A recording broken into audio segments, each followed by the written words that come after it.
ഈ ഡിഷിന് പ്രത്യേകിച്ച് പേരൊന്നുമില്ല. വേണേ ദിവ്യാസ് ഡിഷ് എന്നോ ബ്രിൻഡോ ഡിഷ് എന്നൊക്കെ നിങ്ങൾ വിളിച്ചോളൂ, എനിക്ക് ഒരു കുഴപ്പമില്ല.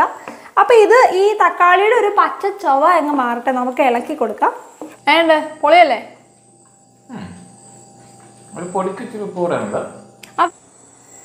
നമ്മുടെ മമ്മി പോയതിന്റെ ഒരു വിഷമം ദിവ്യ അറിയിക്കാതെ ഇവിടെ എനിക്ക് വേണ്ടിട്ട് വയ്യാത്ത കാലം വെച്ചോണ്ട് ഭക്ഷണമൊക്കെ ഇവിടെ കുക്ക് ചെയ്തോണ്ടിരിക്കുന്നത്. ദിവ്യ ഇന്നെന്താണ് സ്പെഷ്യൽ? ഇന്ന് ഡയറ്റുകാർക്കൊക്കെ കഴിക്കാൻ പറ്റിയ ഒരു അടിപൊളി സാധനമാണ്. അപ്പോൾ നമ്മളിത് ഉണ്ടാക്കാനായിട്ട് നമ്മൾ ചിക്കൻ വറുത്തത്, അത് കഴിഞ്ഞിട്ട് അതെല്ലാം നമ്മൾ ചിക്കി വെച്ചിരിക്കുക മീൻസ് കിള്ളിപ്പറിച്ച് വെച്ചിരിക്കുകയാണ്. ദെൻ കുറേ വെജിറ്റബിൾസ് ഉണ്ട്. അത് തന്നെയാണ് ഈ ഒരു ഫുഡിൻ്റെ ഏറ്റവും വലിയ സ്പെഷ്യാലിറ്റി. ഇത് എന്ത് ഫുഡാണെന്നൊക്കെ ചോദിച്ചു കഴിഞ്ഞാൽ ഇതിന് പ്രത്യേകിച്ച് വേറൊന്നുമില്ല, ഇങ്ങനെയും ഫുഡ് ഉണ്ടാക്കാം എന്നാണ്. ഫസ്റ്റ് നമ്മൾ ഈ ബട്ടർ ഇടുന്നു, അത് കഴിഞ്ഞിട്ട് ഈ വെളുത്തുള്ളി ഇതിനകത്തിട്ട് നല്ലൊരു സ്മെല്ല് വരും. അന്നേരത്തേക്ക് ഈ വെജിറ്റബിൾസ് എല്ലാം ഇതിനകത്തേക്ക് ഇടുക. ദെൻ ചിക്കൻ ഇതിനകത്തേക്ക് ഇടുക. പിന്നെ നമ്മളൊരു കിടിലൻ ആയിട്ട് നമ്മൾ ഉണ്ടാക്കിയെടുക്കുകയാണ് അങ്ങനെ. അപ്പം നമുക്ക് നോക്കാം എന്താണെന്ന്. അപ്പൊ മമ്മി പോയതിന് ഒരു സങ്കടം എന്നെ അറിയിക്കേണ്ട ദിവ്യ എന്നെ ഇങ്ങനെ കൊണ്ടുകിടക്കുവാണ് കേട്ടോ. അവസാനം ഞാൻ വയ്യാത്ത കാലം വെച്ചോണ്ട് ഇങ്ങനെ നിന്ന് ഈ പരിപാടിക്ക് അറിയാണ്ട് ഇവളെ ഞാൻ അവസാനം നോക്കേണ്ടി വരും എന്നുള്ളൊരു പേടി എന്നെ മനസ്സിലില്ലാതില്ല. ചില സമയം എനിക്ക് വേദന ഉണ്ട് കേട്ടോ, ചില സമയം കുഴപ്പമില്ല. എനിക്ക് തോന്നുന്നു ആ ഒരു സ്റ്റിച്ച് വലിയുമ്പോഴൊക്കെ വേദന എന്ന് തോന്നുന്നു. അതുപോലെ സ്റ്റിച്ച് ഇനി ഒരു 10 ദിവസം കഴിഞ്ഞാൽ നമുക്ക് സ്റ്റിച്ച് ഊരുവാണോ? സ്റ്റിച്ച് അഴിക്കാൻ പറ്റും. സ്റ്റിച്ച് അഴിക്കാൻ പറ്റും. അപ്പൊ ഒരു 10 ദിവസം കഴിഞ്ഞാൽ നമുക്ക് സ്റ്റിച്ച് അഴിക്കാൻ പറ്റുള്ളൂ. അതുവരെ വെയിക്കാൻ ക്ഷമ ഇവിടെ കാണിക്കത്തില്ല. എനിക്ക് ഏറ്റവും ഇഷ്ടമുള്ള കാര്യം എന്താണെന്ന് അറിയാമോ? ഈ ഒരു ഇത് നെയ്യില്ലേ, നെയ്ക്കകത്ത് ഈ വെളുത്തുള്ളി ഇങ്ങനെ ഇട്ട് വഴറ്റുമ്പോൾ ഉള്ളൊരു മണമുണ്ട്. എൻ്റെ അമ്മോ, നമ്മൾ ഗാർലിക് ബ്രെഡൊക്കെ മേടിക്കുമ്പോൾ ഉള്ളൊരു മണമില്ലേ, ആ മണം ഭയങ്കര ഇഷ്ടമാണ് എനിക്ക്. ഒരു കാര്യം ശരിക്കും മിസ് ചെയ്യുന്നോ, എപ്പോഴും അമ്മയുടെ കൂടെ വീഡിയോ ചെയ്യുമ്പോഴല്ലോ അവിടെ ഒരു വാഴക്കൊല തോന്നി കിടക്കുമായിരുന്നു. അയ്യോ, ആ വാഴക്കൊല ഇല്ലല്ലോ ഇന്ന്. വാഴക്കൊല ഇല്ലാത്ത ഇവിടെ ഒത്തിരി വാഴക്കൊലുണ്ട് കേട്ടോ. കാരണം ഡാഡിക്ക് വാഴയും കുറെ പ്ലാവും ഒക്കെ ഒത്തിരി നട്ടു വെച്ചിട്ടുണ്ട്. ഡാഡിക്ക് ഭയങ്കര ക്രേസ് ആണ് അതിനോട്. ഇപ്പൊ പറമ്പിലൊന്നും പോയി നോക്കണം, ഇതൊരു പറമ്പിലോട്ട് പോയി നോക്കാനുള്ള സമയം കിട്ടില്ല. കാരണം നമ്മുടെ ലൂസി പ്രസവിച്ച് കിടക്കുകയാണ്, 8 കുഞ്ഞുങ്ങളുണ്ട്. അതുപോലെ ഇവിടെ കാല് വയ്യാണ്ട് കിടക്കുവാണ്. ലൂസി, ക്യൂട്ടി, റോക്കി, ഇവരെ മീന്, കുറെ കോഴികൾ, ഇതെല്ലാത്തിനെയാണ് നോക്കി പിന്നെ വീഡിയോസ് ചെയ്യണം. മൊത്തം പ്രാരാബ്ദമാണ്, മൊത്തം പ്രാരാബ്ദമായിരുന്നു. അതൊന്നും പറമ്പിലൊന്നും പോയി നോക്കാൻ പറ്റിയിട്ടില്ല. അപ്പൊ നല്ല അടിപൊളിയായിട്ട് പറമ്പ് മെയിൻറ്റെയിൻ ചെയ്ത് പോവുകയാണ്. അതൊന്നും എനിക്ക് നോക്കാൻ പറ്റിയിട്ടില്ല. എന്തായാലും ഉടനെ തന്നെ പറമ്പിലേക്കൊക്കെ ഒന്ന് പോയി ഇതൊക്കെ ഒന്ന് സെറ്റ് ആക്കിയിട്ടാണ്. അല്ലെങ്കിൽ പറമ്പ് മൊത്തം കാട് പിടിച്ച് നശിച്ചു പോകും. അപ്പോൾ ദേ ഈ വെളുത്തുള്ളി ഇല്ലേ, ഇതിങ്ങനെ ഒരു ലൈറ്റ് ബ്രൗൺ കളർ ആവണം, നല്ലൊരു മണമൊക്കെ ഇതിനകത്ത് നിന്ന് വരണം. എന്നിട്ട് വേണം നമുക്ക് ഈ പച്ചക്കറികളെല്ലാം കൂടെ ഇതിനകത്തേക്ക് ഇടാനായിട്ട്. അപ്പം നല്ല വിശപ്പുണ്ട്, അധികം ക്ഷമയൊന്നും ഇല്ലാത്തതുകൊണ്ട് എല്ലാം കൂടെ ഞാൻ എന്നെ മണമല്ലേ. ഈ ബ്രൊക്കോളിയൊക്കെ നമ്മൾ ഉപ്പുവെള്ളവും മഞ്ഞൾ അതിനകത്തൊക്കെ ഇട്ട് മുക്കി വച്ചിരുന്നതാണ്. എന്നിട്ടാണ് ഇതിങ്ങനെ അരിഞ്ഞ് പീസാക്കി ഇതിനകത്തൊക്കെ ഇട്ടത്. അല്ലെങ്കിൽ ബ്രൊക്കോളിയിലൊക്കെ നല്ല വിഷം അടിച്ച് വരുന്നൊരു പച്ചക്കറിയാണല്ലോ ബ്രൊക്കോളിയും ക്യാബേജും ഒക്കെ. അതുകൊണ്ട് നന്നായിട്ട് കഴുകി വേണം യൂസ് ചെയ്യാനായിട്ട്. അപ്പം ഞാനിതെല്ലാം നന്നായിട്ട് അരിഞ്ഞ് ഇതിനകത്തേക്ക് ഇട്ട് വഴറ്റുവാണ്. കുറച്ച് ഉപ്പും പിന്നെ കുരുമുളക് പൊടിയും കൂടെ ഇട്ട് വേണം വഴറ്റാനായിട്ട്. എവിടെ ഉപ്പ്? നമ്മുടെ പിങ്ക് സോൾട്ട് എടുക്കാം. പിങ്ക് സോൾട്ട് എനിക്ക് ഭയങ്കര ഇഷ്ടമാണ്. ഈ ഒരു സോൾട്ട് കാണാൻ തന്നെ എനിക്ക് ഭയങ്കര ഇഷ്ടമാണ് കേട്ടോ. അപ്പോൾ ഇത് കുറച്ചിങ്ങനെ വിതറി കൊടുക്കാം. ഉപ്പ് അധികം ആവരുത്. നമ്മൾ ചിക്കൻ ഫ്രൈയിൽ ആവശ്യത്തിന് ഉപ്പിട്ടായിരുന്നു വറുത്തത്, അതുകൊണ്ട് അത് നോക്കിയാണ് നമ്മൾ ആഡ് ചെയ്യുന്നത്. പിന്നെ നമ്മൾ കുറച്ച് കുരുമുളക് പൊടിയും കൂടെ ആഡ് ചെയ്ത് കൊടുക്കണം.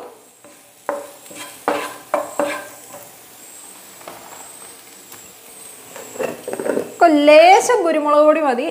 ഇവിടെ അധികം ആർക്കും എരിവ് ഇഷ്ടമില്ല കേട്ടോ. പ്രത്യേകിച്ച് ബ്രിൻഡോയ്ക്ക്, എൻ്റെ കെട്ടിയവന് തീരെ എരിവ് ഇഷ്ടമില്ല.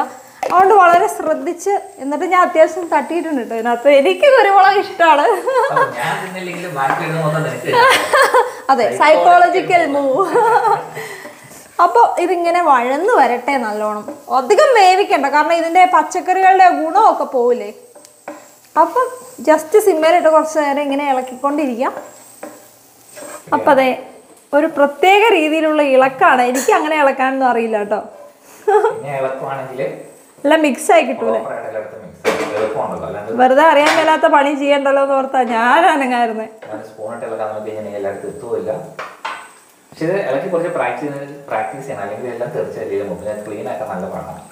മാറിക്കേ ഇനി ബാക്കി ആടി വെജിറ്റബിൾസ് ഇത്രയും ആയാൽ മതി. ശരി, അതിന്റെ ഗുണം പോവും. ഇനി ഞാൻ തക്കാളി അരച്ചു വെച്ചിട്ടുണ്ട് കേട്ടോ. ഇതിൽ നിന്ന് കുറച്ച് ഞാൻ മുഖത്ത് തേക്കാൻ എടുക്കുന്നുണ്ട്. അത് ഞാനങ്ങ് മാറ്റി വെക്കട്ടെ. കാരണം തക്കാളി നീര് നമ്മുടെ ഫേസിൽ തൂത്ത് കഴിഞ്ഞാൽ നല്ല നിറം വയ്ക്കും. അത് നമ്മുടെ സ്കിൻ ടോൺ 2 ഷെയ്ഡ് ലൈറ്റർ ആവും. കുടുംബം വെളുക്കും അല്ലേ? അങ്ങനെയല്ല. ഇനി ഇത് ഇതിനകത്ത് ഇങ്ങനെ ആഡ് ചെയ്ത് കൊടുക്കും കേട്ടോ. ഈ റെസിപ്പി എവിടെ നിന്നൊക്കെ?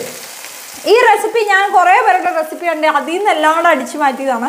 ഈ ഡിഷിന് പ്രത്യേകിച്ച് പേരൊന്നുമില്ല. വേണേൽ ദിവ്യാസ് ഡിഷ് എന്നോ ബ്രിൻഡോ ഡിഷ് എന്നൊക്കെ നിങ്ങൾ വിളിച്ചോളൂ, എനിക്ക് ഒരു കുഴപ്പമില്ല. അപ്പം ഇത് ഈ തക്കാളിയുടെ ഒരു പച്ച ചൊവ അങ്ങ് മാറട്ടെ, നമുക്ക് ഇളക്കി കൊടുക്കാം. ഇളക്കലോട് ഇളക്കൽ. അപ്പോൾ നമ്മുടെ പച്ചക്കറികളൊക്കെ ഏകദേശം ഒലന്ന് വന്നിട്ടുണ്ട്. ഇനി നമ്മളിതേ വറുത്തിട്ട് ഇത് ചിക്കിപ്പറിച്ച് ചിക്കൻ തണുത്ത് അതിനുശേഷം നമ്മളിത് ഇതിനകത്തേക്ക് ആഡ് ചെയ്യുകയാണ്. എനിക്കറിയില്ല എങ്ങനെയാണ് പറയേണ്ടത് കൂടെ. എന്നതാണേലും ഇത് ഇതിനകത്തേക്കൊക്കെ ഇടുവാണ്. എനിക്കറിയാൻ മേല ഞാൻ എന്നെ ഉണ്ടാക്കുന്നത്. എന്നാലും ഇത് അടിപൊളിയായിട്ട് വരും കേട്ടോ, ഉറപ്പായിട്ട്. ഈ ഫുഡിന് നമുക്ക് ദിവ്യ കിള്ളിപ്പറി കോക്കാച്ചി മക്രോണി നിടാം. അയ്യോ അതെ, പുതിയ ഡിഷാണ് ചിക്കൻ കിള്ളിപ്പറി. ഇങ്ങനെയുണ്ട്, അടിപൊളിയല്ലേ? ഇതിങ്ങനെ മിക്സ് ചെയ്ത് കൊടുക്കണം ഗൈസ്, എല്ലാം ഈവൻ ആവണം. അതാണ് നമ്മുടെ ഫുഡിൻ്റെ ഒരു കെമിസ്ട്രി. ഫുഡ് കെമിസ്ട്രി എന്ന് പറയുന്നത് ഞാൻ മനസ്സിലാക്കിയിട്ടുള്ള ഉപ്പ്, അതിൻ്റെ എരിവ്, അതൊരു ഫീൽ ഉണ്ടാവണം നമുക്ക് കഴിക്കുമ്പോൾ, അത്രേ ഉള്ളൂ. ഫുഡ് എന്താണേലും കുഴപ്പമില്ല, ഫീൽ ഉണ്ടായാൽ മതി. പിന്നെ നമ്മൾ കുറച്ച് ഗ്രേവിക്ക് വേണ്ടി കഴിക്കുമ്പോൾ ഒരു സ്വാദിന് വേണ്ടി ഇത് ഫ്രഷ് ക്രീമും കൂടെ ആഡ് ചെയ്യുവാണ്. എന്ത് രസമല്ലേ ഇതിങ്ങനെ ഒഴിക്കാൻ തന്നെ. ആഹാ. എന്നിട്ട് ഇതൊന്ന് ഇളക്കി നോക്കാട്ടോ. എന്നിട്ട് പോരെങ്കിൽ നമുക്ക് പിന്നെ ആഡ് ചെയ്യാം.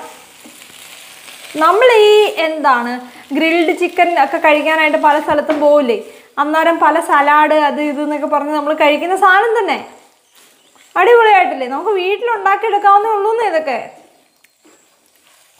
ഇനി വേണമെങ്കിൽ പോരെങ്കിൽ സ്പൈസ് ഇഷ്ടമുള്ള ആളുകളാണെങ്കിൽ വേണമെങ്കിൽ കുറച്ച് കുരുമുളകും കൂടെ ആഡ് ചെയ്യാം കേട്ടോ. അതൊക്കെ ഓരോരുത്തരുടെ ഇഷ്ടമാണ്. നല്ല ഹെൽത്തി ആയിട്ടുള്ള ഒരു സലാഡാണ് നമ്മളിപ്പം പ്രിപ്പയർ ചെയ്തിരിക്കുന്നത്. സലാഡ് എന്ന് വിളിക്കാമെന്നറിയില്ല, ഞാൻ പറഞ്ഞില്ല ഇതിനൊരു പേരില്ല, നിങ്ങൾക്ക് ഇഷ്ടമുള്ള പേരിട്ടോ. നമ്മുടെ ഡിഷ് ഇത് റെഡി ആയിട്ടുണ്ട്. 2 പേർക്ക് കഴിക്കാൻ ഇത് ധാരാളം മതി. ഇനി ഇതിൻ്റെ ഗാർണിഷിങ് പാർട്ടാണ് കേട്ടോ എനിക്ക് ഏറ്റവും ഇഷ്ടപ്പെട്ടത്. അതിനായിട്ട് നമ്മൾ ഒരു കഷ്ണം ചീസ് എടുക്കുക, എന്നിട്ട് കിച്ച് കിച്ച് കിച്ച് കിച്ച് കിച്ചാന്ന് ഇങ്ങനെ ഇട്ട് കൊടുക്കുക. ഇതെനിക്ക് ഭയങ്കര ഇഷ്ടമാണ് കേട്ടോ ഇങ്ങനെ ചെയ്യുന്നത്. എന്ത് രസമല്ലേ അത് കിടക്കുന്നത് കാണാൻ തന്നെ. വാവ്. ഇനി ഒരു പുതിനയിലയും കൂടെ ഈ സെൻറ്ററിൽ വെക്കണം. എന്നിട്ട് കുറച്ച് പച്ചക്കറികളും കൂടെ സൈഡിൽ കൂടെ വെച്ച് കഴിഞ്ഞാൽ നമുക്ക് കഴിക്കാൻ തോന്നും കേട്ടോ. ഇനി നമ്മൾ ഗാർണിഷ് ചെയ്യാനുണ്ട് ഗൈസ്. കുറച്ച് വെള്ളരിക്ക കഷ്ണങ്ങളുണ്ട്, അത് വെച്ച് ഇങ്ങനെ നമ്മളിതേ നന്നായിട്ട് ഗാർണിഷ് ചെയ്യുക. ഒരു ഫുഡ് നമുക്ക് കഴിക്കാൻ തോന്നണമെങ്കിൽ ഉണ്ടല്ലോ ശരിക്കും അതിന് കാണാനൊരു അട്രാക്റ്റീവ് പാർട്ടും കൂടെ വേണം കേട്ടോ, എന്നാലേ നമുക്കത് കഴിക്കാൻ തോന്നുള്ളൂ. അപ്പോൾ അങ്ങനെ ഒരു അട്രാക്ഷൻ്റെ ഭാഗമായിട്ടാണ് നമ്മൾ ഇങ്ങനെ ചെയ്യുന്നത്. എസ്പെഷ്യലി എൻ്റെ ഹസ്ബൻഡിന് എല്ലാം ഭയങ്കരമായിട്ട് എല്ലാം ഡെക്കറേറ്റ് ചെയ്ത് വെച്ചാലായിട്ട് ആൾ എടുക്കുള്ളൂ, എന്ന് ടേസ്റ്റുകൾ ചെയ്ത് നോക്കുള്ളൂ. അതുകൊണ്ട് ഡെക്കറേറ്റിംഗ് പാർട്ട് ഭയങ്കര ഇമ്പോർട്ടൻ്റ് ആണ്. അപ്പോൾ ഇത് ഓൾറെഡി ഞാൻ കട്ട് ചെയ്ത് വെച്ചിരുന്നു കേട്ടോ. ഇഷ്ടമാണ് ഇങ്ങനെ അലങ്കോലപ്പണി ചെയ്യാനായിട്ടാ, ഭയങ്കര ഇഷ്ടമാണ്. ശരിയായില്ലേ? യാ ബേബി, എനിക്ക് ഒത്തിരി ഇഷ്ടമാണ് ഇങ്ങനെ ചെയ്യാൻ. അപ്പോൾ ഇന്നത്തെ നമ്മുടെ ഡിന്നർ ഇതേ റെഡി ആയിട്ടുണ്ട്. എങ്ങനെയുണ്ട് ഇഷ്ടമായോ? അപ്പോൾ അതേ മാമുണ്ണാൻ ഓടി വായോ, ഫുഡ് കഴിക്കാൻ റെഡി ആയിട്ട് ഓടി വായോ. എൻ്റെ കെട്ടിയവരെ തന്നെയാട്ടോ വിളിക്കുന്നത്, വേറെ ആരെയല്ല. കോഴി ഫുഡ് കഴിക്കാം. അപ്പോൾ നമ്മുടെ ദിവ്യ ഇത്തരം കഷ്ടപ്പെട്ട് ഫുഡൊക്കെ ഉണ്ടാക്കിക്കൊണ്ട് വന്നിട്ടുണ്ട്. അപ്പോൾ അത് എങ്ങനെയുണ്ടെന്ന് നമുക്കൊന്ന് ടേസ്റ്റ് ചെയ്ത് നോക്കാം. ദിവ്യ കഴിച്ചിട്ട് എങ്ങനെയുണ്ടടാ? സൂപ്പറായിട്ടുണ്ട്. ഞാനല്ലേ മോനെ ഉണ്ടാക്കിയത്. പൊളിയല്ലേ? ഒരു പൊടിക്കിച്ചിരി ഉപ്പ് കൂടെയുണ്ട്.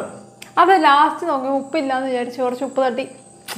മൊത്തത്തില് ചിക്കൻ ഫ്രൈഡ് ആണെങ്കിലും ജ്യൂസിയാണ്, സോഫ്റ്റ് ആണ്. നല്ലല്ലേ? എനിക്ക് ഇഷ്ടപ്പെട്ടു. നമ്മൾ പുറത്തേക്ക് പോകുമ്പോൾ കഴിക്കുന്ന പലയിടത്തും പോകുമ്പോൾ പല ഡിഷുകളും എന്താണെന്നൊന്നും എനിക്കറിയില്ല.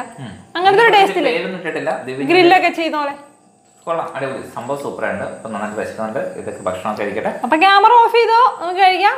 Bye bye. ഇതിന് ഇഷ്ടമുള്ളത് പേരിട്ടോ. അതെ.